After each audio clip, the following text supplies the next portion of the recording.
Welcome to Yield Talk, straight talk from agronomists made for farmers.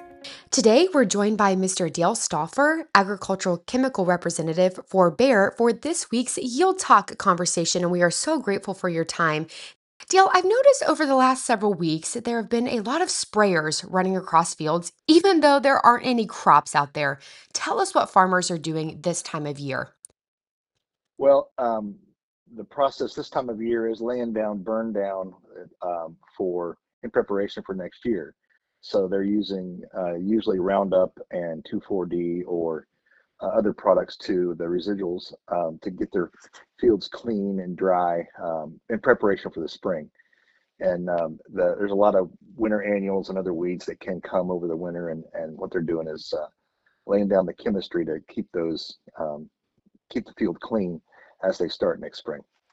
You mentioned a few chemical options. What makes these products a good fit for East Central Indiana and, in particular, Northwest Ohio, specifically where we find ourselves? Well, the weed pressures we have are with these winter annuals like henbit, chickweed.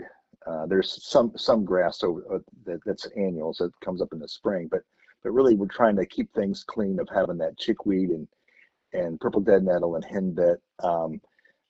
Those weeds are just trash weeds that gum up the process in the spring, and it's great to have nothing out there when a guy wants to get going and have clean, dry dirt to go to.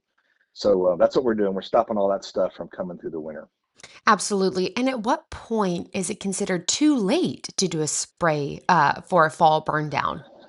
Well, when the tips of the sprayers are freezing, I guess when it's so cold that you can't go. But um, products like Autumn Super and for us, we've always been in the Roundup business, and Roundup does a great job of killing things now. If it's green and growing and hasn't had a frost for 24 hours or so, um, if you're post frost, an extra day, everything will die when you spray it. It'll die slow because of the cool temperatures, but putting a residual out there that works slowly and keeps that those weeds from germinating all winter. You can do it up until Christmas. We've had guys spray in December and January for years. It's a matter of using common sense and not going when it's freezing. But if it's a 40-degree or 45-degree day, I'm not afraid. Keep spraying. Sure, that's good to know. Now let's fast forward to March. Let's say we have a nice window to do some tillage. What happens to our fall burn down in that situation? How well does it hold up? Well, it holds up great because it's been there all winter. And these kind of chemistries like Autumn Super keep things from germinating. Every basic manufacturer has a version of those kind of things, and so you don't have those weeds coming at all. I expect nothing green until late April or early May when you're using enough rate in the fall. We know that tillage, that spring tillage, guys like to go out and do that and get things flat, get ready to plant. And when it's dry and you've got an opportunity, you can just go for it. It kind of blends in whatever's left of the chemistry, but from now to then is 5 months, and that chemistry has been worked in the soil and has degraded, so it's done.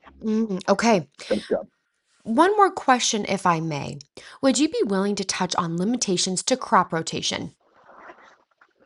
Sure. Our product Autumn Super, there's no limitation.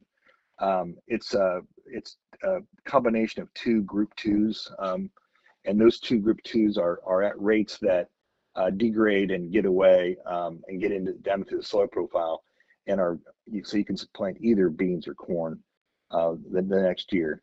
2,4-D and Roundup are the most commonly sprayed things, and premixes of 2,4-D and dicamba, and really 2 or 3 weeks, those things are out of the soil profile too.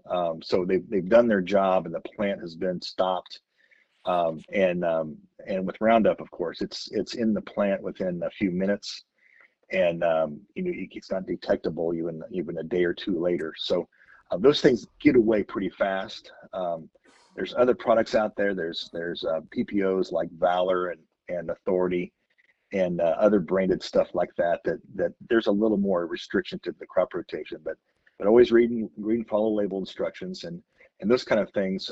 For example, straight Valor or Valor by itself, it also rotates to either beans or corn, and so it's the retail industry knows what's out there and what's possible, and so you got a lot of opportunity, a lot of flexibility in the fall to be out there doing something that really helps you get going quickly and easily in the spring. Mm. Dale, thank you for taking the time to join us today, and we certainly appreciate your expertise. Well, thank you. Great to be here. Thank you for listening to this week's episode of Yield Talk, brought to you by Yield Tech Seed Service, your Northeast Indiana and West Central Ohio channel Seed Pro.